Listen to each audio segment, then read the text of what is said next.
Assalamualaikum warahmatullahi wabarakatuh. Hai para pencinta catur dan para catur mania, selamat datang kembali di Legenda Catur Dunia. Seri ke-6 Chess Champion Tour kembali digelar nanti malam kawan. Kali ini mengambil tema sesuai sponsornya, yaitu FTX Crypto Cup. Seri ke-6 ini adalah seri mayor yang hadiahnya lebih besar dari seri reguler sebelumnya. Total hadiahnya sebesar $320.000 Amerika Serikat, yang $100.000 kawan akan diberikan dalam bentuk mata uang Bitcoin dari sponsor baru. Dan seri ke-6 ini juga agak berbeda dari seri-seri sebelumnya kawan, dan pasti akan jauh lebih seru karena beberapa pemain kelas atas akan kembali masuk dalam line up. Berikut ini pemain-pemain yang masuk dalam 16 line up kawan dan jadwal-jadwal turnamennya. Kalian bisa menonton live streamingnya kawan di channel chess24.com dan linknya ada di kolom deskripsi. Dan sambil menunggu game-game yang akan terjadi nanti malam, pagi ini admin akan kasih sebuah partai yang cukup menghibur kawan dari legenda hidup India, yaitu Viswanathan Anand saat meladeni permainan pemuda berusia 15 tahun asal Azerbaijan, Temur Rajabov. Temur Rajabov masih masuk dalam line up turnamen nanti malam kawan, dan saat bertanding dengan Viswanathan ini, Temur Rajabov saat itu masih berusia 15 tahun dan Viswanathan sendiri berusia 33 tahun. Partai ini dimainkan pada turnamen FIDE Grand Prix kawan-kawan di Dubai tahun 2002 yang lalu. Turnamen ini adalah turnamen rapid dan kita langsung saja ke atas papan. Viswanathan Anand pegang hitam kawan. Temur Rajabov memulai permainan dengan pion D4, kuda F6, pion C4, pion E6. Di sini Temur Rajabov tidak bermain dengan langkah kuda ke C3, dia mungkin menghindari permainan Nimzo Indian Defense dari hitam. Dia bermain atau melangkahkan kuda F3 terlebih dahulu. Dan Viswanathan Anand membalas dengan pion B6 bermain dengan Queen's Indian Defense. Queen's Indian Defense merupakan salah satu pertahanan hyper modern yang kokoh untuk melawan pembukaan pion D4 dari putih. Biasanya akan muncul kawan ketika putih menghindari bermain dengan kuda C3 untuk menghindari Nimzo Indian Defense, memilih langkah kuda F3 terlebih dahulu dan direspon dengan pion B6 bermain dengan Queen's Indian dari hitam.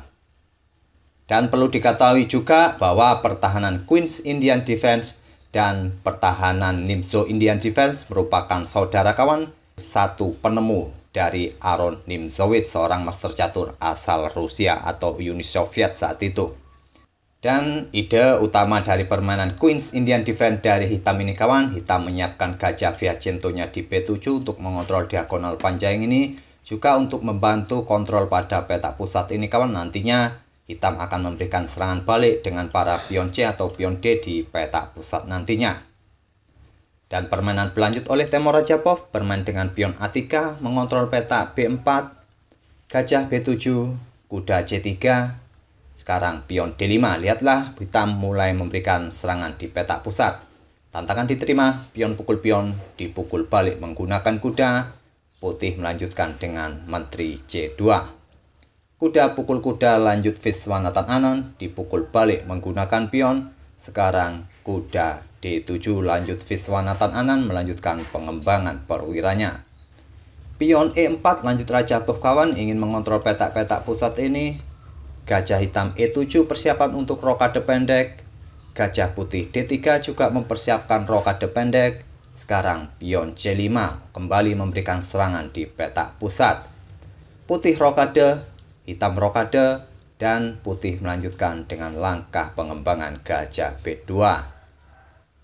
Dan di langkah berikutnya, hitam membalas dengan menggeser beteng di lajur C, dan putih membalas dengan menteri bergeser ke E2.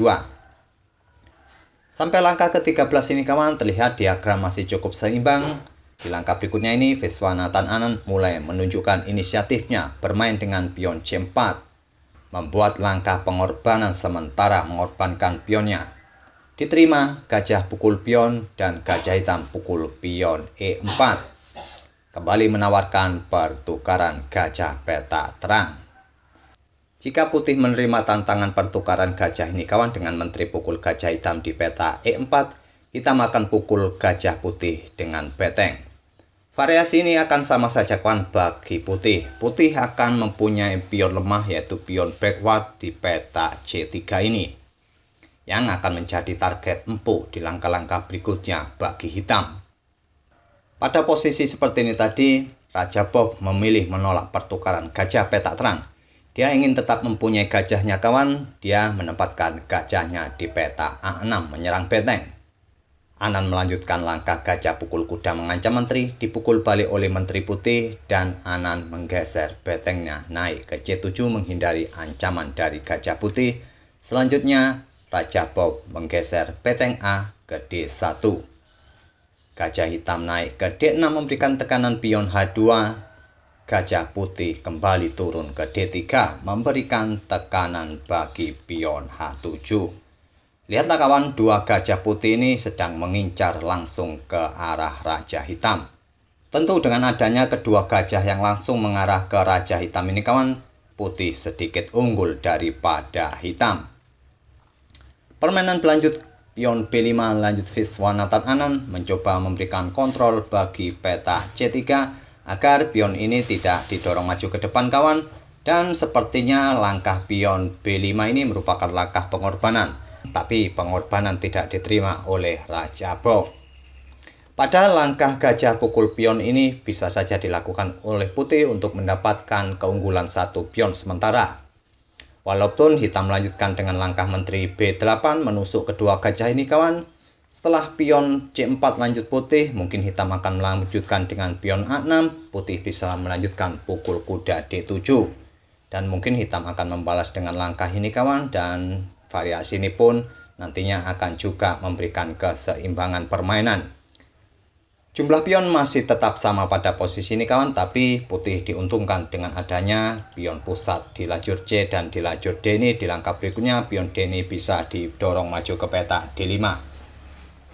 Tapi pada posisi seperti ini tadi, Raja Bob tidak menerima pengorbanan pion ini. Dia bermain dengan beteng digeser ke E1. Pion A6 lanjut Anan memperkuat posisi pion B5-nya. Pion A4 balos Raja Bob ingin merusak struktur pion hitam di sayap menteri. Tantangan diterima, pion pukul pion. Raja Bob tidak melanjutkan langkah gajah pukul pion ini. Saya tidak akan melanjutkan variasi langkah atau tidak menunjukkan variasi langkah gajah pukul pion ini kawan, biar videonya tidak terlalu panjang. Tapi jika diteruskan langkah gajah pukul pion ini, nantinya akan memberikan kesempatan hitam untuk menekan di sayap menteri. Di sini Temor Raja Bob memilih langkah pion C4. Dibalas langkah menteri ke B8 menyerang gajah, gajah mundur ke A1, dan beteng hitam digeser ke D8. Tujuan menggeser beteng ke lajur D ini kawan, selain untuk mengontrol lajur D, juga mengosongkan peta F8 bagi kuda ataupun gajah yang akan mempunyai opsi untuk ke peta ini nantinya. Putih melanjutkan dengan beteng naik ke E4, bersiap untuk menempati lajur H, memberikan tekan bagi pion H7. Diantisipasi dengan langkah kuda F6 mengancam beteng sekaligus membackup pion H7-nya. Beteng digeser ke H8 dan hitam melanjutkan gajah ke E7. Dan kita sudah di langkah ke-24, kita menemui momen-momen yang menarik sebetulnya kawan. Tapi momen ini terlewatkan oleh Temor Raja Bob atau dia tidak memilih variasi ini di langkah berikutnya. Dan pada posisi ini, jika kawan-kawan pegang putih, langkah apa yang bisa dibuat oleh putih kawan untuk memberikan tekanan lebih atau pressure lebih bagi hitam di langkah berikutnya? Silakan pause video ini untuk beberapa detik dan coba temukan langkah terbaik putih di langkah berikutnya ini kawan. Apakah sudah ketemu kawan langkah terbaik putih pada posisi ini? Ya, mungkin langkah pion D5 ini merupakan langkah terbaik bagi putih di langkah berikutnya untuk memberikan tekanan bagi hitam. Ini tujuannya untuk membuka diagonal ini kawan, dan dengan dua gajah yang langsung mengarah ke sayap raja ini dengan dukungan beteng di lajur H ataupun menteri nanti bisa bergeser ke lajur H juga akan memberikan tekanan lebih bagi hitam. Dan bila dilanjutkan, mungkin variasinya akan jadi seperti ini kawan. Langkah terbaik adalah langkah beteng ke peta D7. Tapi jika hitam melanjutkan dengan langkah kuda pukul pion untuk memberikan atau membuka lajur bagi gajah mengancam beteng, selanjutnya beteng bisa pukul pion H7. Dan nantinya akan dibantu oleh menteri di peta H5 ataupun di peta H3 kawan untuk memberikan ancaman skakmat berikutnya. Ataupun nanti beteng juga bisa pukul pion G7. Bila hitam merespon dengan langkah gajah F6, menteri bisa ke H5 memberikan ancaman skakmat di peta H8. Raja akan bergeser ke F8 menghindari ancaman skakmat, putih akan mendapatkan kuda di D5 ini. Ini adalah salah satu variasi yang bisa terjadi dengan permulaan permainan pion D5 oleh putih. Tapi variasi ini tidak dipilih oleh Temur Rajabov kawan, dia memilih langkah beteng ke H3, menghindari discover attack dari gajah hitam ini. Dan menyadari akan ancaman di sayap raja ini kawan, Viswanathan Anand merespon atau mengantisipasi dengan langkah pion H6. Dan di langkah berikutnya, Temur Rajabov membuat langkah yang kurang akurat dengan menggeser beteng ke B1 menyerang menteri. Kita menemui momen kedua yang menarik pada posisi ini kawan. Jika kawan-kawan pegang hitam, apa yang bisa diperbuat oleh hitam pada posisi ini kawan? Apakah menggeser menteri untuk menghindari ancaman dari beteng atau membuat langkah yang lain? Silakan pause lagi video ini untuk beberapa detik dan coba temukan langkah kemenangan hitam pada posisi ini. Apakah sudah ketemu? Jika kawan-kawan menemukan langkah beteng pukul pion C4 ini, kawan-kawan merupakan calon Grandmaster Indonesia berikutnya. Inilah langkah dari Viswanathan Anand kawan. Langkah beteng ini merupakan langkah pengalihan kawan. Jika putih melanjutkan dengan gajah pukul beteng ini, menteri hitam akan pukul beteng putih skak dan akan mendapatkan gajah di A1 dan hitam akan unggul 2 pion serta 1 perwira di sini. Di sini Temur Rajabov memutuskan menerima pengorbanan menteri hitam beteng pukul menteri. Hitam melanjutkan beteng C1 skak ditutup oleh gajah. Selanjutnya Anand pukul beteng putih di B8. Dan beteng hitam ini memberikan ancaman bagi gajah di peta A8 dan selanjutnya beteng di lajur B akan ditumpuk di baris pertahanan putih untuk memberikan serangan bagi gajah peta terang selanjutnya.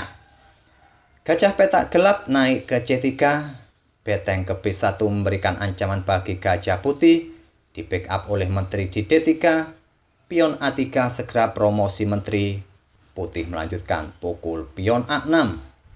Pion A2 lanjut Anand, pion G4 balas Rajabov membuka ruang bagi rajanya, dan Anand melanjutkan beteng pukul gajah skak, dipukul balik oleh menteri.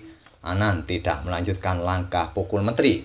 Jika langkah ini yang dipilih, maka hitam akan kalah. Hitam tidak akan mempunyai kesempatan untuk promosi karena gajah sudah siap menunggunya di peta C3 ini. Di sini Anand melangkahkan kudanya terlebih dahulu ke E4 menyerang gajah. Gajah mundur ke A1 dan langkah kemenangan berikutnya adalah langkah kuda D2 mengancam menteri. Di sini hitam akan memenangkan menteri dan memenangkan permainan selanjutnya. Di langkah ke-34 inilah Temur Rajabov menyerah. Ancamannya sudah jelas kawan, di langkah berikutnya ini putih akan kehilangan menterinya. Jika menteri putih pukul beteng hitam ini akan dipukul balik oleh pion hitam promosi menteri skak. Dan di beberapa langkah berikutnya akan tetap kolaps bagi putih. Itulah kawan permainan antara Temur Rajabov saat berusia 15 tahun melawan Viswanathan Anand. Semoga permainan dari kedua pemain tadi bisa menghibur kawan-kawan di hari Minggu ini. Kita akan bertemu di video-video berikutnya kawan. Tentu mulai besok kita akan mengulas partai-partai yang akan terjadi dari turnamen Chess Champion Tour seri ke-6-nya. Terima kasih, kita akan bertemu di video-video berikutnya. Wassalamualaikum warahmatullahi wabarakatuh.